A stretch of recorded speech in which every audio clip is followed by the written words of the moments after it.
ಆಗೋದು. ಜೀವನಿಧಿ ಅಂತ ಇದು ಕಂಪ್ನಿ ಹೆಸರು.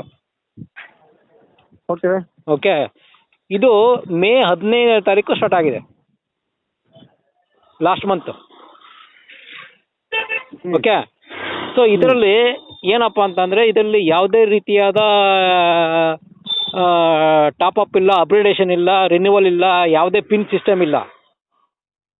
ಇದು ಫೋನ್ ಪೇ ಮುಖಾಂತರ ಅಥವಾ ಗೂಗಲ್ ಪೇ ಮುಖಾಂತರ ನಡೆಯುವಂಥ ಒಂದು ಆಕ್ಟಿವಿಟಿ ಇದು. ಇದು AI ಟೆಕ್ನಾಲಜಿಯಲ್ಲಿ ರನ್ ಆಗುತ್ತೆ. ಅಂದರೆ ಆರ್ಟಿಫಿಷಿಯಲ್ ಇಂಟೆಲಿಜೆನ್ಸಿ ಮುಖಾಂತರ ಕೋಡಿಂಗ್ ಮಾಡಿದ್ದಾರೆ. ಆ ಕೋಡ್ ಸಿಸ್ಟಮ್ ಪ್ರಕಾರ ನಿಮಗೆ ಪೇಮೆಂಟ್ ಬರುತ್ತೆ. ಯಾವ ರೀತಿ ಪೇಮೆಂಟ್ ಬರುತ್ತೆ, ಯಾವ ರೀತಿ ನಿಮಗೆ ಮೆಂಬರ್ಸ್ ಬರ್ತಾರೆ ಡೌನಲ್ಲಿ, ಆ ರೀತಿ ನಿಮಗೆ ಇನ್ಕಮ್ ಬರುತ್ತೆ. ಸೊ ಜಸ್ಟ್ ನೀವು ಇಲ್ಲಿ 210 ರೂಪಾಯಿ ನೀವು ಪೇಮೆಂಟ್ ಮಾಡಬೇಕಷ್ಟೇ, ಓನ್ಲಿ ಒನ್ ಟೈಮ್. ಒಂದು ಸಾರಿ ನೀವು 210 ರೂಪಾಯಿ ಪೇಮೆಂಟ್ ಮಾಡೋದಷ್ಟೇ. ಮತ್ತೆ ನೀವು ಯಾವತ್ತೂ ಕೂಡ ಲೈಫಲ್ಲಿ ನೀವು ಯಾರಿಗೂ ಏನು ಪೇಮೆಂಟ್ ಮಾಡೋಂಗಿಲ್ಲ ಈ ಒಂದು ಸಿಸ್ಟಮಲ್ಲಿ. ನಿಮಗೆ ಇಲ್ಲಿ ರಿಟರ್ನು ನಿಮಗೆ ಸಾವಿರಾರು ಜನ ನಿಮಗೆ 200 ರೂಪಾಯಿ ಥರ ಬರುತ್ತೆ ವಾಪಸ್. ಅಂದರೆ ನಿಮಗೆ ಟೋಟಲಾಗಿ ಒಂದು ಐ ಡಿಯಿಂದ ಅಂದರೆ ಒಂದು ನಿಮಗೆ 210 ರೂಪಾಯಿ ನೀವೇನು ಪೇಮೆಂಟ್ ಮಾಡ್ತೀರಾ ಅದಕ್ಕೆ ನಿಮಗೆ 1,31,00,000 ಬರುತ್ತೆ. ಆ ಥರ ನಿಮಗೆ ರೀಬರ್ತ್ ಐ ಡಿ ಬಂದು 509 ಐ ಡಿ ಸಿಗುತ್ತೆ ನಿಮಗೆ. ಅದು ಎಲ್ಲ ಟೋಟಲು ಆಟೋ ಸಿಸ್ಟಮ್ಮು. ಇಲ್ಲಿ ಹೆಂಗೆ ರೀಬರ್ತ್ ಆಗುತ್ತೆ, ಯಾವ ರೀತಿ ಪೇಮೆಂಟ್ ಬರುತ್ತೆ ನಿಮಗೇನು ಗೊತ್ತಾಗಲ್ಲ. ಬಟ್ ಆದರೂ ಕೂಡ ನಿಮಗೆ ಪೇಮೆಂಟ್ ಬರ್ತಾನೆ ಇರುತ್ತೆ. ನೀವು ಮಾಡಬೇಕಾಗಿರೋದು ಇಷ್ಟೇ, ಜಸ್ಟ್ ನೀವು ಒಂದು ಇಬ್ಬರನ್ನ ರೆಫರ್ ಮಾಡಬೇಕಷ್ಟೆ. ಅವ್ರಿಗೂ ಕೂಡ ಸೇಮ್ ಇದೇ ಥರ ನೀವು ಹೇಳಬೇಕಾಗತ್ತೆ. ಹೇಳಿಬಿಟ್ಟು ಅವ್ರಿಗೆ ಇಬ್ಬರನ್ನ ನೀವು ಅವ್ರನ್ನ ಪರಿಚಯ ಮಾಡಿಸಿ, ಅವರು ಕೂಡ 210 ರೂಪಾಯಿ ಡೊನೇಷನ್ ಮಾಡ್ತಾರೆ. ಸೊ ಇಬ್ಬರನ್ನ ಪರಿಚಯ ಮಾಡಿದ ತಕ್ಷಣ ನಿಮಗೆ ಆ 210 ರೂಪಾಯಿ ಏನು ನೀವು ಕಟ್ಟಿರ್ತೀರ ಅದು ನಿಮಗೆ ವಾಪಸ್ ಬರುತ್ತೆ. ಜಸ್ಟ್ ಇಬ್ಬರನ್ನ ಮಾಡಿದ ತಕ್ಷಣ. ಅಂದರೆ ನಿಮಗೆ ಅವಾಗ ರಿಸ್ಕ್ ಫ್ರೀ ಆಯಿತಾ. ಈಗ ನೀವು ಅವರಿಬ್ಬರಿಗೆ ಇಬ್ಬಿಬ್ರು ನೀವು ಮಾಡಬೇಕಷ್ಟೆ. ಅವರು ಇಬ್ಬಿಬ್ರು ಮಾಡಿದ್ರೆ ನಿಮ್ಮ ಕೆಲಸ ಮುಗೀತು. ಈ ರೀತಿ ಅವರು ಕೂಡ ಅದೇ ಥರ ಡೂಪ್ಲಿಕೇಶನ್ ಮಾಡ್ಕೊಂಡು ಹೋದಾಗ ನಿಮಗಿಲ್ಲಿ ಪೇಮೆಂಟು ಬರೋಕ್ಕೆ ಸ್ಟಾರ್ಟ್ ಆಗುತ್ತೆ. ಇಲ್ಲಿ ಅಪ್ಲೈನು, ಡೌನ್ಲೈನು, ಕ್ರಾಸ್ ಲೈನು ಎಲ್ಲ ರೀತಿಯಿಂದನೂ ಕೂಡ ನಿಮಗೆ ಇಲ್ಲಿ ಮೆಂಬರ್ಸ್ ಬರ್ತಾರೆ. ಅದರಿಂದ ನಿಮಗೆ ಪೇಮೆಂಟ್ ಬರ್ತಾನೆ ಇರುತ್ತೆ ಸರ್. ಎಷ್ಟು ಬರುತ್ತೆ ಒಬ್ಬೊಬ್ಬರಿಂದ ಅಂತಂದರೆ, ಒಬ್ಬೊಬ್ಬರಿಂದ ನಿಮಗೆ 205, 201, 210 ಈ ಥರ ನಿಮಗೆ ಒಬ್ಬೊಬ್ಬರಿಂದ ಬರ್ತಾ ಇರುತ್ತೆ. ಸೊ ಎಲ್ಲರಿಗೂ ಬರುತ್ತೆ ಅಂದರೆ 1,31,00,000ವರೆಗೂ ಒಂದು ಐ ಡಿಯಿಂದ ಬರುತ್ತೆ. ಈ ಥರ ನಿಮಗೆ ರೀಬರ್ತ್ ಐ ಡಿಗಳು 509 ಸಾರಿ ನಿಮಗೆ ರೀಬರ್ತ್ ಐ ಡಿ ಬರುತ್ತೆ. ಅದಕ್ಕೂ ಕೂಡ ಸೇಮ್ ಇನ್ಕಮ್ ಬರುತ್ತೆ. ಸೊ ಇದನ್ನು ನೀವು ಒಂದೇ ತಿಂಗಳಲ್ಲಿ ಕೂಡ ನೀವು ಅಚೀವ್ಮೆಂಟ್ ಮಾಡ್ಬೋದು. ಯಾವ ರೀತಿ ಅಂತ ಅಂದರೆ, ಎಕ್ಸಾಂಪಲ್ಲು, ಈಗ ನೀವು ಇವತ್ತು ಜಾಯ್ನ್ ಆಗಿದ್ದೀರಾ 210 ರೂಪಾಯಿ ಕೊಟ್ಟು. ಜಸ್ಟ್ ನೀವು ಒಂದು ಇಬ್ಬರನ್ನ ರೆಫರ್ ಮಾಡೋಕ್ಕೆ ಅಥವಾ ಅವರಿಂದ ಅವರು ಕೂಡ 210 ರೂಪಾಯಿ ಪೇಮೆಂಟ್ ಮಾಡೋ ಥರ ನೀವು ಜಸ್ಟ್ ಇವತ್ತು ನೀವು ಕಂಪ್ಲೀಟ್ ಮಾಡಿದ್ರೆ, ಅಂದರೆ 24 ಅವರ್ಸಲ್ಲಿ ನೀವೇನಾದರೂ ಕಂಪ್ಲೀಟ್ ಮಾಡಿಬಿಟ್ರೆ ಏನಾಗುತ್ತೆ, 30 ಡೇಸಲ್ಲಿ ಎಲ್ಲರೂ ಕೂಡ ಇದೇ ಥರ ಮಾಡ್ಕೊಂಬಂದ್ಬಿಟ್ರೆ ನಿಮಗೆ 30 ಡೇಸಲ್ಲಿ ಎಷ್ಟು ಜನ ಬರ್ತಾರೆ ನೀವು ಇಮ್ಯಾಜಿನ್ ಮಾಡ್ಕೊಳ್ಳಿ. ಇವತ್ತು ಇಬ್ಬರು, ನಾಳೆ 4 ಜನ, ನೆಕ್ಸ್ಟ್ 8 ಜನ, ಈ ಥರ 30 ಡೇಸ್ ಏನಾದ್ರು ಇದನ್ನು ಕರೆಕ್ಟಾಗಿ ಕ್ಯಾಲ್ಕುಲೇಷನ್ ಮಾಡಿ ನಾವು ಇದನ್ನು ಡೂಪ್ಲಿಕೇಶನ್ ಮಾಡಿಬಿಟ್ರೆ 1,07,00,000 ಜನ ಬರ್ತಾರೆ. ಸೊ ನಿಮಗೆ ಬೇಕಾಗಿರೋದು ಬರೀ ಸಾವಿರಾರು ಜನ ಅಷ್ಟೇ, 1,31,00,000 ಬರೋದಕ್ಕೆ. ಸೊ ಅದರಿಂದ ನೀವು ಜಸ್ಟ್ ಇದನ್ನು ನೀವೇನು ಮಾಡಬೇಕು ಅಂದರೆ, ಜಸ್ಟ್ 210 ರೂಪಾಯಿ ಡೊನೇಷನ್ ಮಾಡಿ, ಇಬ್ಬರನ್ನ ರೆಫರ್ ಮಾಡಿ. ಖಂಡಿತ ನಿಮಗೆ ಈ ಒಂದು 30 ಡೇಸಲ್ಲಿ ನಿಮ್ಮ ಪ್ರಾಬ್ಲಮ್ಮು ಎಲ್ಲ ಸಾಲ್ವ್ ಆಗುತ್ತೆ. ಓಕೆ. ಹೇ, ನಿಮಗೆಲ್ಲ ಒಂದು ಕ್ವಶನ್ನು. ನೀವು ಈ ಮಾತು ಮೇಲೆ ಹೃದಯದಿಂದ ವಿಶ್ವಾಸ ಮಾಡ್ತೀರಾ? ನೀವು ವರ್ಷ ಪೂರ್ತಿ ದುಡಿಮೆ ಮಾಡೋದನ್ನು ಕೇವಲ 30 ದಿನದೊಳಗೆ ದುಡಿಮೆ ಮಾಡಬಹುದು ಅಂದರೆ ತುಂಬ ಜನಗಳು ಈ ಮಾತಿಗೆ ನಗ್ತಾರೆ. ಮತ್ತು ತಕ್ಷಣ ಹೇಳ್ತಾರೆ, ಅರೆ ಓಹೋ ಏನು ಹೇಳ್ತಾ ಇದ್ದೀರಾ ಬಾಬ್ ಪ್ರಾಕ್ಟರ್, ಇದಂತೂ ಫುಲ್ ಅಸಾಧ್ಯ, ಅಸಂಭವ ಅಂತ. This is impossible. ಆದರೆ ನಿಮಗೆಲ್ಲ ಹೇಳೋಕೆ ಬಯಸ್ತೀನಿ, ಅಸಂಭವ ಯಾರಿಗಂದರೆ ಕ್ಯಾಶುವಲಾಗಿ ಜೀವಿಸ್ತಾ ಇರ್ತಾರೆ. ಅಂದ್ಕೊಂಡಿದ್ದೆಲ್ಲ ಒಂದಲ್ಲ ಒಂದಿನ ಬದಲಾಗೋಗುತ್ತೆ ಅಂತ ಆಶಾ ಭಾವನೆಯಲ್ಲಿ ಕಾಯ್ತಾ ಇರ್ತಾರೆ. ತಾನಾಗ್ತಾನೆ ಏನಾದರೂ ಬದಲಾಗುತ್ತಾ? ನೀವೇ ಹೇಳ್ರಿ. ನನ್ನ ಜೀವನದಲ್ಲಿ ನಿಜವಾದ ಬದಲಾವಣೆ ಯಾವತ್ತಾಗೋಕ್ಕೆ ಸ್ಟಾರ್ಟ್ ಆಯಿತು ಅಂದರೆ, ಆ ದಿನ ನಾನು ಸತ್ಯನ ತಿಳ್ಕೊಂಡೆ. ನನ್ನ ಬ್ಯಾಂಕ್ ಅಕೌಂಟ್ನ ದುಶ್ಮನ್ ಬೇರೆ ಯಾರೂ ಅಲ್ಲ, ಖುದ್ದಾಗಿ ನನ್ನ ಯೋಚನೆಗಳು, ನನ್ನ ಮೈಂಡ್ಸೆಟ್ ಅಂತ. ಯಾವ ಕ್ಷಣ ಇದನ್ನು ಒಪ್ಕೊಂಡೋ ಅಷ್ಟೇ ಎಲ್ಲ ಬದಲಾಗ್ಬಿಡ್ತು. ನನ್ನ ಹೆಸರು ಬಾಬ್ ಪ್ರಾಕ್ಟರ್. ಇವತ್ತು ನಿಮ್ಮ ಜೊತೆ ಆ ರಹಸ್ಯನ ಶೇರ್ ಮಾಡ್ಕೊಳ್ತಾ ಇದ್ದೀನಿ. ಹೇಗೆ ನನ್ನ ಇನ್ಕಮ್ಮು 30 ದಿನದೊಳಗೆ ಬಹಳಷ್ಟು ಪಟ್ಟು ಹೆಚ್ಚಿಸ್ಕೋಬಹುದು. ಇಲ್ಲಿ ಯಾವುದೇ ಸುಳ್ಳಿನ ವಾದ ಮಾಡ್ತಾ ಇಲ್ಲ ನಾನು, ಬದಲಾಗಿ ಆ ಸತ್ಯದ ಸಿದ್ಧಾಂತಗಳನ್ನ ಮತ್ತೆ ಯೂನಿವರ್ಸ್ನ ಲಾನ ಜೊತೆಗೆ ಬಂದಿದ್ದೀನಿ. ಇದೆಲ್ಲ ಕೇವಲ ನನಗಷ್ಟೇ ಅಲ್ಲದಲ್ಲ, ಈ ಪ್ರಪಂಚದಲ್ಲಿರೋ ಲಕ್ಷಾಂತರ ಜನಗಳ ಜೀವನನ ಪೂರ್ತಿ ಬದಲು ಮಾಡಿಬಿಟ್ಟಿದೆ. ನೀವುಗಳು ಪಾಸ್ ಮಾಡಿರಿ, ಥಿಂಕ್ ಮಾಡಿರಿ. ಎಷ್ಟೊಂದು ಜನಗಳು ಇಷ್ಟೊಂದು ಸುಲಭವಾಗಿ ಇನ್ಕಮನ್ನು ಜಾಸ್ತಿ ಮಾಡ್ಕೊಂಡು ನಡೀತಾ ಇರ್ತಾರೆ. ಉಳಿದವರು ಕೇವಲ ಸಂಘರ್ಷದಲ್ಲಿ ಜೀವನ ಮಾಡ್ತಾ ಇರ್ತಾರೆ. ಒಂದು ಹೆಜ್ಜೆ ಕೂಡ ಮುಂದುವರ್ಸೋಕ್ಕಾಗ್ತಾ ಇರಲ್ಲ. ಥಿಂಕ್ ಮಾಡಿದ್ದೀರಾ? ಯಾರು ಹೇಳ್ದಲೇ ಇರೋ ಸತ್ಯನ ಹೇಳ್ತಾ ಇದ್ದೀನಿ. ಅದು ಫಿಸಿಕಲ್ ಆ್ಯಕ್ಷನ್ ಅಂದರೆ ವರ್ಕ್. ಕೆಲಸವು ಸಮೃದ್ಧಿಯ ಬೀಗದ ಕೈ ಆಗೇ ಇಲ್ಲ. ಇದೊಂದು ದೊಡ್ಡ ಸುಳ್ಳು. ಇದೇ ಮಿತ್ತು ಸಣ್ಣದ್ರಿಂದನೂ ಹೇಳ್ಕೊಂಡು ಬಂದಿದ್ದಾರೆ. ಮಕ್ಕಳೇ, ಜಾಸ್ತಿ ಕಷ್ಟಪಡ್ರಿ, ಎಲ್ಲ ನಿಯಮಗಳನ್ನ ಫಾಲೋ ಮಾಡ್ರಿ, ಹೆಚ್ಚಾಗಿ ಓದ್ರಿ, ಒಂದೊಳ್ಳೆ ನೌಕರಿ ಪಡ್ಕೊಳ್ರಿ. ಬಹುಶಃ ಒಂದಿನ ಸನ್ಮಾನದ ಜೊತೆ ರಿಟೈರ್ಡ್ ಆಗೋಗ್ತೀರಾ. ಆದರೆ ಒಂದು ಕ್ಷಣಕ್ಕೆ ನಿಮ್ಮ ಅಕ್ಕಪಕ್ಕ ನೋಡ್ರಿ, ಎಷ್ಟೊಂದು ಜನ ಇದೇ ದಾರಿಲಿ ಸಂಪೂರ್ಣ, ಅದು ಜೆನ್ಯೂನ್ಲಿ ನಡೀತಾ ಇರ್ತಾರೆ. ಆರ್ಥಿಕವಾಗಿ ಅಂದರೆ ಫೈನಾನ್ಷಿಯಲಿ ಫ್ರೀ ಆಗಿದ್ದಾರಾ? ನಿಜ ಹೇಳ್ರಿ, ಯಾವುದೇ ಒತ್ತಾಯ ಇಲ್ದಲೇ ಹೇಳ್ರಿ. ಯಾರೂ ಇಲ್ಲ ತಾನೇ? ಫ್ರೆಂಡ್ಸ್, ವರ್ಷಾನುಗಟ್ಟಲೆ ನಾನು ಅವರಲ್ಲಿ ಒಬ್ಬನಾಗಿದ್ದೆ. ಸಾಧಾರಣ ಕೆಲಸ ಮಾಡ್ತಾ ಇದ್ದೆ, ಕರೆಕ್ಟ್ ಟೈಮ್ಗೆ ಹೋಗ್ತಿದ್ದೆ, ಬಾಸ್ ಏನು ಹೇಳ್ತಾರೋ ಅದನ್ನು ಮಾಡ್ತಾ ಇದ್ದೆ, ಎಲ್ಲನೂ ಮಾಡಿದೆ. ಆದರೂ ತಿಂಗಳ ಕೊನೆಯಲ್ಲಿ ಬಿಲ್ ಕಟ್ಟೋಕೆ ಸಾಕಾಗ್ತಾ ಇರಲಿಲ್ಲ. 24ನೇ ವಯಸ್ಸಿನಲ್ಲಿ ವರ್ಷದ ಸಂಬಳ 4 ಲಕ್ಷ ಇತ್ತು. ಆದರೆ ನನ್ನ ಮೇಲೆ ಹೆಚ್ಚು ಕಮ್ಮಿ 6 ಲಕ್ಷ ಸಾಲ ಇತ್ತು. ನನಗೆ ಫ್ಯೂಚರ್ನಲ್ಲಿ ಯಾವುದೇ ಆಶಾಕಿರಣ ಬರ್ತಿರ್ಲಿಲ್ಲ. ಯಾವ ಥರ ಅನುಭವ ಆಗ್ತಿತ್ತಂದರೆ, ಒಂದೇ ಜಾಗದಲ್ಲಿ ನಿಂತಿರೋ ಟ್ರೆಡ್ಮಿಲ್ ಮೇಲೆ ಸುಸ್ತಾಗೋಷ್ಟು ಓಡ್ತಾನೇ ಇದ್ದೀನಿ. ಫುಲ್ಲು ಬೇವರಲ್ಲಿ ನೆಂದೋಗ್ಬಿಟ್ಟಿದ್ದೀನಿ. ಆದರೆ ನಾನೆಲ್ಲೂ ಹೋಗ್ತಾನೇ ಇಲ್ಲ, ತಲುಪ್ತಾನೇ ಇಲ್ಲ. ಎಲ್ಲದಕ್ಕಿಂತ ಕೆಟ್ಟದೇನೆಂದರೆ, ನಾನು ಈ ಥರ ಒಪ್ಕೊಂಡ್ಬಿಟ್ಟಿದ್ದೀನಿ. ಬಹುಶಃ ತಪ್ಪೆಲ್ಲ ನನ್ನಲ್ಲೇ ಇರೋದು ಅಂದ್ಕೊಂಡೆ. ಇನ್ನೂ ಕಷ್ಟಪಡಬೇಕೇನೋ ಅಂತ ನನಗೆ ನಾನೇ ಮೋಟಿವೇಟ್ ಮಾಡಿಕೊಂಡೆ. ನಾನು ನಿದ್ದೆ ಕಡಿಮೆ ಮಾಡಬೇಕು, ಶಿಫ್ಟ್ಗಳನ್ನ ತೊಗೋಬೇಕು ಅಂತ. ಇದರಿಂದ ವಿಷಯಗಳು ಸರಿ ಆಗ್ತಾನೆ ಇರಲಿಲ್ಲ. ಇನ್ನೂ ಕೆಟ್ಟದಾಗೋಯ್ತು. ಇನ್ನೂ ಹೆಚ್ಚು ಸುಸ್ತಾಗಿಬಿಡ್ತಾ ಇದ್ದೆ. ಅಸಹಾಯಕತೆ ಅನುಭವ ಆಗೋಕ್ಕೆ ಶುರುವಾಯಿತು. ಮತ್ತು ಒಂದು ಸಾಧಾರಣ ಸಿಂಪಲ್ ಇನ್ಸಿಡೆಂಟು ನನಗೆಲ್ಲನೂ ಬದಲು ಮಾಡಿಬಿಡ್ತು. ಒಬ್ಬರು ನನಗೆ ಬುಕ್ ಕೊಟ್ಬಿಟ್ಟು ಜೊತೆಯಲ್ಲಿ ಒಂದು ಲೈನ್ ಹೇಳಿದ್ರು, ಈ ಬುಕ್ನಲ್ಲಿ ಇರೋದನ್ನು ನೀನು ಅಳವಡಿಸ್ಕೊಂಡ್ರೆ ಪ್ರತಿಯೊಂದನ್ನು ಪಡ್ಕೋಬಹುದು, ನಿನ್ನ ಜೀವನದಲ್ಲಿ ಬಯಸೋದೆಲ್ಲನೂ, ಏನೇನು ಬಯಸ್ತೀಯೋ ಎಲ್ಲನೂ ಪಡ್ಕೋಬಹುದು ಅಂತ. ಇದೊಂದು ಲೈನು ನನ್ನ ಮೈಂಡಲ್ಲಿ ಬೇರೂರ್ಬಿಡ್ತು. ಇದು ನಾನು ನನ್ನ ಜೀವನದಲ್ಲಿ ಎಲ್ಲನೂ ಟ್ರೈ ಮಾಡಿದ್ದೆ, ಕೇವಲ ಇದೊಂದನ್ನು ಬಿಟ್ಟು ನನ್ನ ಯೋಚನೆಯನ್ನು, ನನ್ನ ಮೈಂಡ್ ಸೆಟ್ಟನ್ನು ಬದಲು ಮಾಡ್ಕೊಳ್ಳೋದು. ನಾನು ಕೇವಲ ಅಷ್ಟನ್ನೇ ಮಾಡಿದ್ದು. ನಾನು ಸಂಪೂರ್ಣ ಹೃದಯದಿಂದ, ಆತ್ಮದಿಂದ ಆ ಬುಕ್ಕನ್ನು ಮುಗಿಸ್ಬಿಟ್ಟೆ. ಈ ಅನುಭವ ಹೆಂಗಿತ್ತಂದರೆ, ಆಳವಾದ, ಗಾಢವಾದ ದೀರ್ಘ ನಿದ್ದೆಯಿಂದ ದಿಢೀರಂತ ಎಚ್ಚರವಾದಂಗಿತ್ತು. ಫ್ರೆಂಡ್ಸ್, ನೀವು ವಿಶ್ವಾಸನೇ ಮಾಡಲ್ಲ, 1 ವರ್ಷಕ್ಕಿಂತ ಕಡಿಮೆ ಸಮಯದಲ್ಲೇ ನನ್ನ ಜೀವನ 180 ಡಿಗ್ರಿಗೆ ಬದಲಾಗ್ಬಿಡ್ತು. ಪ್ರತಿ ತಿಂಗಳು $50,000 ಹೆಚ್ಚಿಗೆ ದುಡಿಮೆ ಮಾಡೋಕ್ಕೆ ಸ್ಟಾರ್ಟ್ ಮಾಡಿದೆ. ಒಬ್ಬ ಸಾಧಾರಣ ಗುಮಾಸ್ತ ಕೆಲಸಗಾರ ಒಬ್ಬ ಲಾಯರ್ಗಿಂತ ಹೆಚ್ಚಿಗೆ ಫಿಸಿಕಲ್ ಎಫರ್ಟ್ ಮಾಡ್ತಿರ್ತಾನೆ. ಆದರೂ ಮೈಂಡ್ಸೆಟ್ ಯಾವ ಮನುಷ್ಯನಿಗೆ ದುಡ್ಡು ಜಾಸ್ತಿ ಕೊಡುತ್ತೆ? ಯಾರು ಹೆಚ್ಚಿಗೆ ವ್ಯಾಲ್ಯೂ ಪ್ರದಾನ ಮಾಡ್ತಾರೋ ಅವರಿಗೆ. ಅದು ಮೌಲ್ಯಯುತ ಆಗಿರಬೇಕು. ಬಹುಶಃ ನಿಮಗೆ ಇದು ಬಹಳ ಕಷ್ಟ ಅನ್ನಿಸ್ಬೋದು, ಬಟ್ ಇಟ್ಸ್ ಒಂದು ನಿಯಮ ಆಗಿರುತ್ತೆ. ನೀವು ಯಾವಾಗ ಈ ನಿಯಮನ ಅರ್ಥ ಮಾಡ್ಕೊಳ್ತೀರೋ, ನಿಮ್ಮ ಪ್ರಶ್ನೆ ಇದಾಗಿರೋದೇ ಇಲ್ಲ, ನಾನು ಇನ್ನೂ ಹೆಂಗಪ್ಪ ಕೆಲಸ ಮಾಡಲಿ. ಇದ್ರ ಬದಲು ನಿಮ್ಮ ಪ್ರಶ್ನೆ ಆಗಿರುತ್ತೆ, ನಾನು ಇನ್ನೂ ವ್ಯಾಲ್ಯೂಯಬಲ್ ಪರ್ಸನನ್ನು ಮಾಡ್ಕೊಳ್ಳೋದು ಹೇಗೆ ಅಂತ. ಇಂಟರ್ನ್ಯಾಷನಲ್ ಲೇಬರ್ ಆರ್ಗನೈಸೇಷನ್ನ ಬಹುದೊಡ್ಡ ಐ ಓಪನಿಂಗ್ ರಿಪೋರ್ಟ್ ಇದೆ. 70% ಜನಗಳು ತಮ್ಮ ಕೆಲಸದಲ್ಲಿ ಎಮೋಷ್ನಲಿ ಒಂದಾಗಿರೋದೇ ಇಲ್ಲ. ಅವರಿಗೆ ಅವ್ರ ಕೆಲಸದ ಮೇಲೆ ಪ್ರೀತಿನೇ ಇರಲ್ಲ. 70% ಜನಗಳಿಗೆ. ಯೋಚನೆ ಮಾಡಿರಿ, ಪ್ರೀತಿನೇ ಇರಲ್ಲ ತಮ್ಮ ಕೆಲಸದಲ್ಲಿ. ಇದರ ಅರ್ಥ ಏನಂದರೆ, ತುಂಬ ಜನ ಜಸ್ಟ್ ಬದುಕ್ತಾ ಇದ್ದಾರೆ ಅಷ್ಟೇ. ಒಂದು ರೋಬೋಟ್ನ ಥರ ಹೇಳ್ತಾರೆ, ಕೆಲ್ಸಕ್ಕೆ ಹೋಗ್ತಾರೆ, ಬರ್ತಾರೆ, ತಿಂತಾರೆ, ಮಲಗ್ತಾರೆ, ಮತ್ತು ಮುಂದಿನ ದಿನವೂ ಇದೇ ರಿಪೀಟು. ಜಸ್ಟ್ ಜೀವನ ಮಾಡ್ತಿದ್ದಾರಷ್ಟೇ, ಬದುಕಿಲ್ಲ, ಬರೀ ಕೆಲಸ ಮಾಡ್ತಾ ಇದ್ದಾರೆ. ವೀಕೆಂಡ್ ಕಾಯ್ತಾ ಇರ್ತಾರೆ. ಓ ನಡಿಯಪ್ಪ, ವೀಕೆಂಡ್ನಲ್ಲಿ ಸ್ವಲ್ಪನಾದ್ರೂ ಆರಾಮಾಗಿ ರಿಲ್ಯಾಕ್ಸ್ ಆಗೋಣ ಅಂತಾರೆ. ಇನ್ನು ನೀವೇ ಹೇಳ್ರಿ, ಈ ಆಳವಾದ ಎಮೋಷನ್ನೇ ಇಲ್ದಲೆ, ಅವರ ಧ್ಯೇಯ ಪ್ಯಾಷನ್ನೇ ಇಲ್ದಲೆ ಆ ಮನುಷ್ಯ ಹೇಗೆ ತಾನೇ ಅಬ್ಬಂಡೆನ್ಸ್ ಸುಖ ಸಮೃದ್ಧಿನ ಪಡ್ಕೊಳ್ಳೋಕೆ ಸಾಧ್ಯ ಅಂತ? ಇದು ಖಂಡಿತ ಅಸಾಧ್ಯ, ಅಸಂಭವ ಆಗಿರುತ್ತೆ. ಸ್ವಲ್ಪ ಸಮಯಕ್ಕೆ ನೀವು ಹೆಚ್ಚಿಗೆ ದುಡಿಮೆ ಮಾಡ್ಬೋದು. ಸುಸ್ತಾಗೋದು ಮತ್ತು ಬರ್ನೌಟು ನಿಮ್ಮನ್ನು ಕೆಳಗೆ ಬೀಳಿಸುತ್ತೆ. ಯಾಕಂದರೆ ಯಾವ ವಿಷಯ ಹೃದಯದ ಆಳದಿಂದ ಬಂದಿರಲ್ವೋ ಅದು ಬಂದ ಮೇಲೆ ಬಹಳ ದಾಹ ತರಿಸುತ್ತೆ. ಪಾಯಿಂಟ್ ಏನಪ್ಪ ಅಂತಂದರೆ, ಇದನ್ನೆಲ್ಲ ಕೇಳಿಸ್ಕೊಳ್ಳೋದನ್ನು ನಿಲ್ಲಿಸ್ಬೇಕಾಗುತ್ತೆ. ಈಗ ನಾನು ಏನು ಮಾಡಬೇಕು, ನೀವು ಇದನ್ನು ಕೇಳಿಸ್ಕೊಳ್ಳೋಕ್ಕೆ ಶುರು ಮಾಡಬೇಕಾಗುತ್ತೆ. ಯಾವ ಥರ ಮನುಷ್ಯ ಆಗೋಕ್ಕೆ ಬಯಸ್ತೀನಿ ಅಂತ. ಈಗ ಈ ಕ್ಷಣದಲ್ಲಿ ಏನೆಲ್ಲ ನಿಮ್ಮ ಹತ್ರ ಇದೆ, ನಿಮ್ಮ ಇನ್ಕಮ್ ಆಗಿರ್ಬೋದು, ನಿಮ್ಮ ರಿಲೇಷನ್ನು, ನಿಮ್ಮ ಹೆಲ್ತು, ಸೀದಾ ಹೇಳ್ಬೇಕಂದ್ರೆ ನಿಮ್ಮ ವರ್ತಮಾನದ ನಾನು, ಪ್ರೆಸೆಂಟ್ನ ಆಯಾಮ್ನ ಪರಿಣಾಮ ಆಗಿರುತ್ತೆ. ನಿಮಗೇನಾದರೂ ಚೇಂಜ್ ಆಗಬೇಕಂದ್ರೆ ಹಳೆ ಪರಿಚಯ, ಹಳೆ ಅಭ್ಯಾಸ, ಹಳೆ ಯೋಚನೆಗಳು, ಹಳೇ ಮನುಷ್ಯನಾಗಿದ್ದು ಯಾವುದನ್ನು ಪಡ್ಕೊಳಕ್ಕಾಗಲ್ಲ. ನೀವು ಜೋಳದ ಬೀಜ ಬಿತ್ತಿ ಗುಲಾಬಿ ಹೂವನ್ನ ಕೀಳಕ್ಕಾಗಲ್ಲ. ನನಗೊಬ್ಬ ಯುವಕ ನೆನಪಾಗ್ತಾನೆ.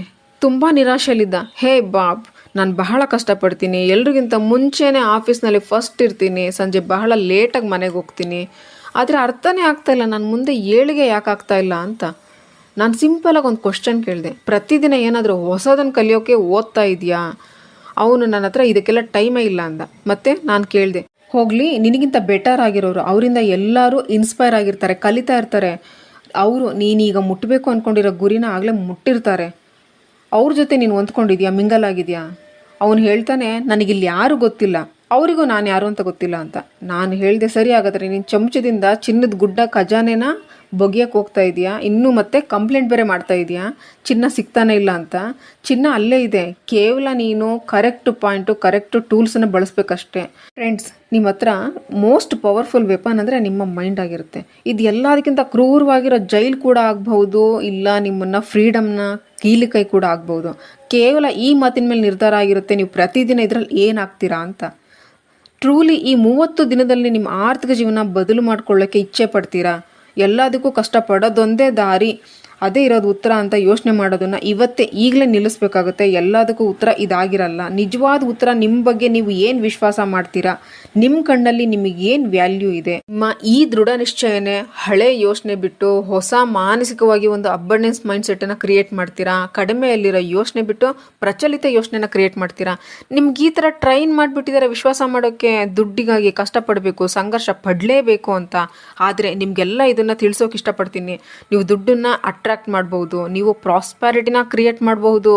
ಲಾ ಆಫ್ ಅಟ್ರಾಕ್ಷನ್ ಇದನ್ನೇ ಹೇಳುತ್ತೆ. ನೀವು ಯಾವ ಥರ ಪ್ರಪಂಚನ ಕ್ರಿಯೇಟ್ ಮಾಡಬಹುದು ಅಂದರೆ ನಿಮ್ಮ ಒಳಗಿನ ಧ್ವನಿ ಹೊರಗಿನ ಬೆಲೆನ ದರ್ಶನ ಮಾಡಿಸುತ್ತೆ. ಜಸ್ಟ್ ಒಂದು ಸಿಂಪಲ್ ತೀರ್ಮಾನದಿಂದ ಶುರುವಾಗುತ್ತೆ.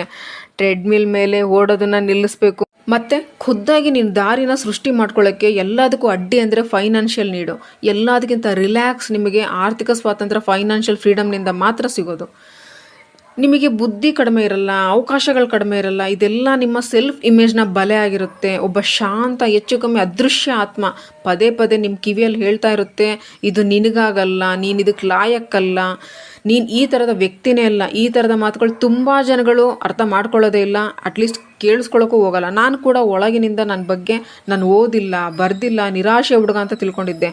ಇದೇ ನೆರಳು ಟ್ರೂಲಿ ಸೆಲ್ಫ್ ಇಮೇಜ್ನ ಸೆಂಟ್ರ್ ಪಾಯಿಂಟ್ ಆಗಿತ್ತು. ಎಲ್ಲಿವರೆಗೆ ಇದು ಬದಲಾಗ್ಲಿಲ್ವೋ ಅಲ್ಲಿವರೆಗೂ ಏನಂದರೆ ಏನು ಕೂಡ ಬದಲಾಗಲಿಲ್ಲ. ಇದೆಲ್ಲ ಯಾವಾಗ ಆಯ್ತಂದರೆ ಯಾವಾಗ ನಾನು ಆಳವಾದ ಯೋಚನೆಯನ್ನು ತಿಳ್ಕೊಂಡೆ, ಯಾವುದನ್ನು ಸೆಲ್ಫ್ ಇಮೇಜ್ ಅಂತೀವಲ್ಲ ಅದನ್ನು ತಿಳ್ಕೊಂಡೆ. ಅದೇ ವಾಯ್ಸನ್ನು ನನ್ನ ಪ್ರಜ್ಞೆ ಮತ್ತು ಅವೇರ್ನೆಸ್ಸಿಂದ ಮಾಡೋಕ್ಕೆ ಶುರು ಮಾಡಿದೆ. ನನ್ನ ಜೀವನ ಜಾದೂ ಥರ ಬದಲಾಗೋಯ್ತು. ಸತ್ಯ ಹೇಳ್ತಾ ಇದ್ದೀನಿ, ಯಾಕಂದರೆ ಸತ್ಯ ಯಾವಾಗಲೂ ಸರಳವಾಗಿರುತ್ತೆ, ಅಷ್ಟೇ ಪವರ್ಫುಲ್ ಕೂಡ.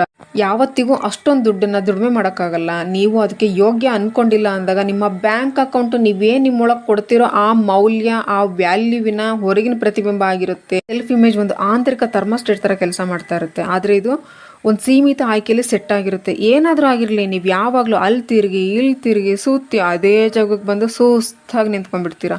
ಸ್ವಲ್ಪ ಸಮಯಕ್ಕೆ ಹೆಚ್ಚಿಗೆ ದುಡಿಮೆ ಮಾಡ್ಕೋಬಹುದು ಲಾಟ್ರಿ ಗೆದ್ದವರು, ಇಲ್ಲ ಕಿಲಾಡಿಗಳು ಬೇಗ ಶ್ರೀಮಂತರಾಗ್ಬಿಡ್ತಾರೆ. ಆದರೆ ಆಂತರಿಕ ಶಕ್ತಿ, ಸಬ್ ಕಾನ್ಷಿಯಸ್ ಮೈಂಡ್ ಇನ್ನೂ ಕಡಿಮೆ ಸ್ಥಿತಿಯಲ್ಲಿ ಪ್ರೋಗ್ರಾಮ್ನಲ್ಲಿದ್ದರೆ ಎಲ್ಲವನ್ನು ಕಳ್ಕೊಂಡ್ಬಿಡ್ತಾರೆ. ಇದೇ ಕಾರಣಕ್ಕೆ 70% ಲಾಟ್ರಿ ಗೆದ್ದವರು ಬೇಗನೆ ಬಡತನಕ್ಕೆ ಬಂದುಬಿಡ್ತಾರೆ. ಯಾಕಂದರೆ ಅವರು ಇಷ್ಟು ದಿನ ಬೆಳೆಸ್ಕೊಂಡು ಬಂದಿರೋ ಮೈಂಡ್ ಸೆಟ್ಟು ಸಂಭಾಳಿಸೋ ಕಲೆನೇ ಕಲ್ತಿರಲ್ಲ, ರೆಡಿ ಇರಲ್ಲ. ಸಣ್ಣದ್ರಿಂದನೇ ಇದೆಲ್ಲ ರೂಪುಗೊಳ್ಳೋಕೆ ಶುರು ಆಗಿರುತ್ತೆ.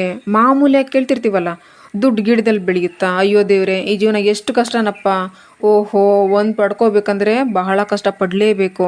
ಅದು ಅಲ್ಲದೆ ದುಡ್ಡೆಲ್ಲ ಬರೀ ಶ್ರೀಮಂತರ ಹತ್ರನೇ ಇರುತ್ತೆ, ಅವ್ರ ಹತ್ರ ಮಾತ್ರ ಇರುತ್ತೆ. ಈ ಮಾತುಗಳನ್ನೆಲ್ಲ ನಮ್ಮ ಅವಚೇತನದ ಮನಸ್ಸು ತನ್ನ ಮೈಂಡ್ನಲ್ಲಿ ಆಳವಾಗಿ ಪ್ಲ್ಯಾಂಟ್ ಮಾಡಿಬಿಟ್ಟಿರುತ್ತೆ. ಮತ್ತು ಸಮಯಾನುಸಾರ ಇದೆಲ್ಲ ನಿಜ ಅಂತ ನಂಬೋಕೆ ಶುರು ಮಾಡಿಬಿಡುತ್ತೆ. ನೀವು ಕೂಡ ವಿಶ್ವಾಸ ಮಾಡೋಕೆ ಸ್ಟಾರ್ಟ್ ಮಾಡಿಬಿಡ್ತೀರಾ. ದುಡ್ಡು ಶ್ರೀಮಂತರುಗಳ ಹತ್ರ ಮಾತ್ರ ಇರುತ್ತೆ, ಅವರೆಲ್ಲ ಎಷ್ಟು ಕ್ರೂರವಾಗಿರ್ತಾರೆ. ಸುಖ ಸಮೃದ್ಧಿ ಪಡ್ಕೊಳ್ಳೋಕೆ ಎಷ್ಟೊಂದು ವಿಷಯಗಳನ್ನ ತ್ಯಾಗ ಮಾಡಬೇಕಾಗುತ್ತೆ. ಇದಕ್ಕಿಂತ ಇನ್ನೂ ಹೆಚ್ಚಂದರೆ ತನ್ನೊಂದು ತಾನು ವಿಕ್ಟಿಮ್ ಥರ ನಂಬೋಕೆ ಶುರು ಮಾಡ್ತಾರೆ. ನಾನು ಹಿಂಗಾಗಿರೋದು ಈ ಸರ್ಕಾರದಿಂದನೇ, ಈ ಸಮಾಜದಿಂದನೇ, ಈ ಪರಿವಾರದಿಂದನೇ ಅಂತ ನಂಬಿ ಕಂಪ್ಲೇಂಟ್ ಮಾಡ್ತಾ ಇರ್ತಾರೆ. ಆದರೆ ಯಾವಾಗ ಇದೆಲ್ಲ ಬದಲಾಗೋಕ್ಕೆ ಸಾಧ್ಯ ಅಂದರೆ ಖುದ್ದಾಗಿ ನಿಮ್ಮ ಜೀವನದ ಲೇಖಕರು. You are writer of your own story. ನೀವು ನಿಮ್ಮ ಸೆಲ್ಫ್ ಇಮೇಜ್ನ ಬದಲಾಯಿಸ್ಬೋದು. ಯಾವಾಗ ನೀವು ಚೇಂಜ್ ಆಗ್ತಿರೋ ಆಗ ನಿಮ್ಮ ಎನರ್ಜಿ, ನಿಮ್ಮ ವ್ಯವಹಾರ, ನಿಮ್ಮ ನಿರ್ಣಯ ಬದಲಾಗುತ್ತೆ. ಒಳಗಿಂದ ಹೊರಗೆ ಬದಲಾಗ್ತೀರಾ. ಹೊರಗಿನ ಪ್ರಪಂಚಕ್ಕೆ ಉತ್ತರ ಕೊಡೋದು ಬಿಟ್ಟರೆ ಬೇರೆ ಆಪ್ಷನ್ ಇರೋದೇ ಇಲ್ಲ. ಬಹಳ ಕಡಿಮೆ ಜನಗಳು ಮಾಡೋ ಅಂಥ ಕೆಲಸ ಏನಂದರೆ ನಿಮ್ಮೊಳಗೆ ಸಂಪೂರ್ಣ ಪ್ರಾಮಾಣಿಕವಾಗಿ ನೋಡ್ಕೋಬೇಕು, ಕೇಳ್ಕೋಬೇಕು. ನಿಜವಾಗ್ಲೂ ನಾನು ಯಾರು? ಯಾಕಂದರೆ ಇದ್ರ ಉತ್ತರನೇ ನಿಮ್ಮ ಸುತ್ತಮುತ್ತಲಿನ ಎಲ್ಲದಕ್ಕೂ ಆಕಾರ ನೀಡುತ್ತೆ. ನಿಮ್ಮ ಲೆವೆಲ್ಗೆ ಇನ್ಕಮ್ಮು, ನಿಮಗೆ ಸಿಗಬೇಕಾಗಿರೋ ಆಪರ್ಚುನಿಟೀಸು ಎಲ್ಲನೂ ಅಟ್ರಾಕ್ಟ್ ಮಾಡ್ತೀರಾ. ಎಲ್ಲನೂ ನಿಮ್ಮ ಒಳಗಿನಿಂದನೇ ಬರುತ್ತೆ. ಗುಡ್ ನ್ಯೂಸ್ ಏನಪ್ಪ ಅಂದರೆ ನೀವು ಹಾಕ್ಕೊಂಡಿರೋ ಸೀಮಾ ರೇಖೆನ ಸರಿಯಾದ ಸಶಕ್ತ ಶಕ್ತಿಶಾಲಿಯಾಗಿ ಮಾಡ್ಕೋಬಹುದು. ಫಸ್ಟು ಖುದ್ದಾಗಿ ನಾನೇ ಎಂಥ ಮನುಷ್ಯ ಅಂತ ತಿಳ್ಕೊಂಡಿದ್ದೆ ಅಂದರೆ ತಿಂಗಳು ಕೊನೆಗೆ ಸ್ವಲ್ಪ ದುಡ್ಡು ಉಳಿದಿದ್ರೆ ನನಗೆ ನಾನು ಲಕ್ಕಿ ಅಂತ ಅಂದ್ಕೊಳ್ತಿದ್ದೆ. ಈಗ ನಾನು ಯಾವ ಥರ ವ್ಯಕ್ತಿ ಅಂದರೆ ನನಗೆ ನಾನು ವ್ಯಾಲ್ಯೂ ಕೊಡ್ಕೊಳ್ತೀನಿ, ಜನಗಳಿಗೆ ವ್ಯಾಲ್ಯೂ ಕೊಡ್ತೀನಿ, ಯೋಗದಾನ ಮಾಡ್ತೀನಿ, ಮತ್ತು ಒಳ್ಳೆಯ ರೀತಿಯ ಪ್ರಾಸ್ಪೆರಿಟಿನ ಅಟ್ರಾಕ್ಟ್ ಮಾಡ್ಕೊಳ್ತಿದ್ದೀನಿ. ಹಾಂ ವೆಯ್ಟ್.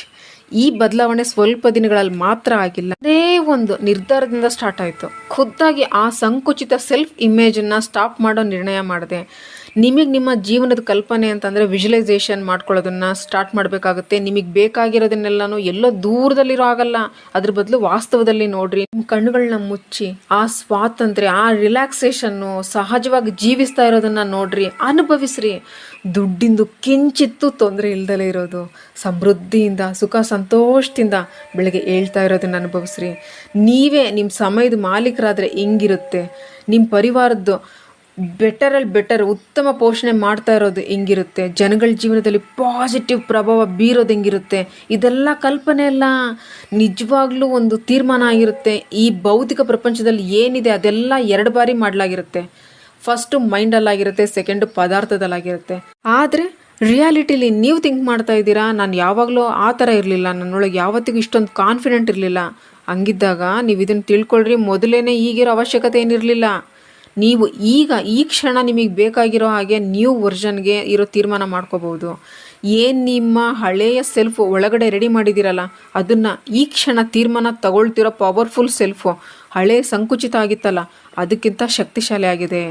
ಪ್ರತಿದಿನ ನಿಮಗೆ ನೀವು ಹೇಳ್ಕೊಳ್ರಿ, ನಾನು ಸಮೃದ್ಧಿ ಆಗಿದ್ದೀನಿ, ನಾನು ಪ್ರಚಲಿತ ಆಗಿದ್ದೀನಿ, ನಾನು ಅಬ್ಬಂಡೆನ್ಸ್ನ ಮ್ಯಾಗ್ನೆಟ್ ಆಗಿದ್ದೀನಿ, ನಾನು ಎಲ್ಲನೂ ಪ್ರತಿಯೊಂದು ಶಕ್ತಿಶಾಲಿ ಆಗಿರೋದನ್ನು ನಾನು ಬಯಸಿದ್ದೆಲ್ಲನೂ ಪಡ್ಕೊಳ್ಳೋಕ್ಕೆ ಹಕ್ಕುದಾರರು ಅಂತ ದೃಢವಾಗಿ ಹೇಳ್ರಿ. ಇದು ಬಹಳ ಕಡಿಮೆ ಬೆಲೆಯ ಸೆಲ್ಫ್ ಅಲ್ಲ, ಇದು ಮಾನಸಿಕವಾಗಿ 2ನೇ ಬಾರಿ ರೂಪುಗೊಳಿಸಿರೋ ವರ್ಷನ್ನು ನ್ಯೂ ಪವರ್ಫುಲ್ ಸೆಲ್ಫ್ ಆಗಿರುತ್ತೆ. ನೀವು ಕನ್ನಡಿಯಲ್ಲಿ ಸೀಮಿತದಲ್ಲಿರೋ ವ್ಯಕ್ತಿಯಾಗಿರೋದನ್ನು ನೋಡೋದನ್ನು ಇವತ್ತೇ ಸ್ಟಾಪ್ ಮಾಡಿರಿ. ಸಂಭಾವನೆಯಿಂದ ತುಂಬಿರೋ ಪವರ್ಫುಲ್ ವ್ಯಕ್ತಿಯಾಗಿರೋದನ್ನು ನೋಡೋಕೆ ಸ್ಟಾರ್ಟ್ ಮಾಡಿರಿ. ಪ್ರತಿಯೊಂದಕ್ಕೂ ಧನ್ಯವಾದ ತಿಳಿಸಿರಿ. ನಿಮ್ಮ ಹತ್ರ ಆಲ್ರೆಡಿ ಇರೋದಕ್ಕೆ ಏನಪ್ಪ ಇದೆ ಅಂತೀರಾ, ಉಸಿರಾಡ್ತಾ ಇರೋದಕ್ಕೆ ಥ್ಯಾಂಕ್ಸ್ ಹೇಳ್ರಿ, ಬಟ್ಟೆ ಹಾಕೊಂಡಿರೋದಕ್ಕೆ ಥ್ಯಾಂಕ್ಸ್ ಹೇಳ್ರಿ, ಕಣ್ಣಲ್ಲಿ ನೋಡ್ತಾ ಇರೋದಕ್ಕೆ ಥ್ಯಾಂಕ್ಸ್ ಹೇಳ್ರಿ, ಕಿವಿಲಿ ಕೇಳಿಸ್ಕೊಳ್ತಿರೋದಕ್ಕೆ ಥ್ಯಾಂಕ್ಸ್ ಹೇಳ್ರಿ.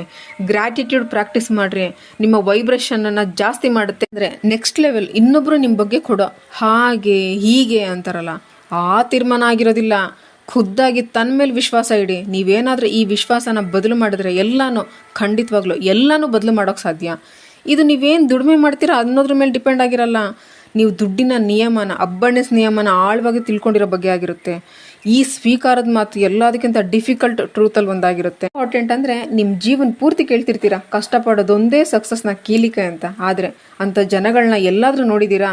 ಯಾರಾದರೂ ಇದ್ದರೆ ಕಮೆಂಟ್ನಲ್ಲಿ ತಿಳಿಸ್ರಿ, ನಿಜವಾಗ್ಲೂ ಕಷ್ಟಪಡೋದೊಂದೇ ಸಕ್ಸಸ್ನ ಕೀಲಿಕೆ ಅಂತ.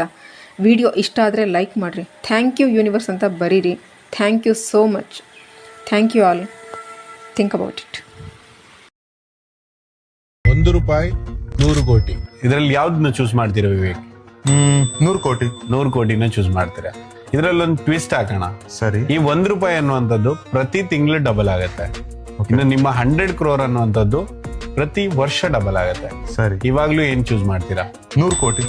100 ಕೋಟಿ. ಇವಾಗ 1 ವರ್ಷದ ನಂತರ ಅದ್ರ ಕ್ಯಾಲ್ಕುಲೇಷನ್ ಹೆಂಗ್ ಬರುತ್ತೆ ಅಂತ ನೋಡೋಣ. ಓಕೆ. ಇವಾಗ ನಿಮ್ಮ 100 ಕ್ರೋರ್ ಅನ್ನುವಂಥದ್ದು ಎಷ್ಟಾಯ್ತು? 200 ಕೋಟಿ. 200 ಕೋಟಿ ಆಯ್ತು. ನಂದು ಒಂದು 4,000 ಹತ್ರ ಬರುತ್ತೆ. ಸರಿ. ಸೊ ಇವಾಗ್ಲೂ ಏನ್ ಚೂಸ್ ಮಾಡ್ತೀರಾ? 100 ಕೋಟಿ. 100 ಕೋಟಿನೇ ಚೂಸ್ ಮಾಡ್ತೀರಾ. ಹಾಗಾದ್ರೆ 2ನೇ ವರ್ಷದ ನಂತರ ಕ್ಯಾಲ್ಕುಲೇಷನ್ ಏನ್ ಬರ್ಬೋದು? ನಂದು 400 ಕೋಟಿ. ನಿಮ್ದು 400 ಕೋಟಿ ಆಗತ್ತೆ.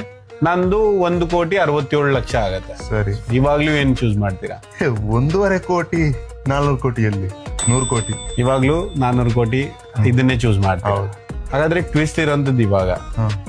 ಹಾಗಾದ್ರೆ 3ನೇ ವರ್ಷದ ನಂತರ ಯಾವ ರೀತಿ ಕ್ಯಾಲ್ಕುಲೇಷನ್ ಬರುತ್ತೆ ಅಂತ ನೋಡೋಣ. ಸರಿ. ನಿಮ್ಮ 100 ಕ್ರೋರ್ ಅನ್ನುವಂಥದ್ದು ಎಷ್ಟಾಗತ್ತೆ? 800 ಕೋಟಿ ಆಗುತ್ತೆ. 800 ಕೋಟಿ ಆಗತ್ತೆ. ಸರಿ. ಇನ್ನು ನನ್ನ ಅಮೌಂಟ್ ಎಷ್ಟಾಗಿರ್ಬೋದು 3 ವರ್ಷದ ನಂತರ? ಹಬ್ಬ ಅಂದ್ರೆ ಒಂದು 200 ಕೋಟಿ ಆಗಿರ್ಬೋದು. 200 ಕೋಟಿ. ಅರೆ ಸ್ವಲ್ಪ ಮೇಲೋಗಪ್ಪ. ಜಾಸ್ತಿ 400 ಕೋಟಿ. ಇನ್ನ ಮೇಲೆ 800 ಕೋಟಿನಾ? 800 ಅಲ್ಲ, ಇನ್ನ ಜಾಸ್ತಿ. Are you serious? ನಿಜಾನೇ ಹೇಳ್ತಿರೋ, ನಿಜಾನೇ ಹೇಳ್ತಿರೋದು, ಇನ್ನ ಜಾಸ್ತಿ. 2000 ಕೋಟಿ? ನೀವು ಬಿಲೀವ್ ಮಾಡಲ್ಲ, 6870 ಕೋಟಿ ರೂಪಾಯಿ. ಅದಕ್ಕೆ ಹೇಳೋದು Vivek, slow and steady wins the race. Wins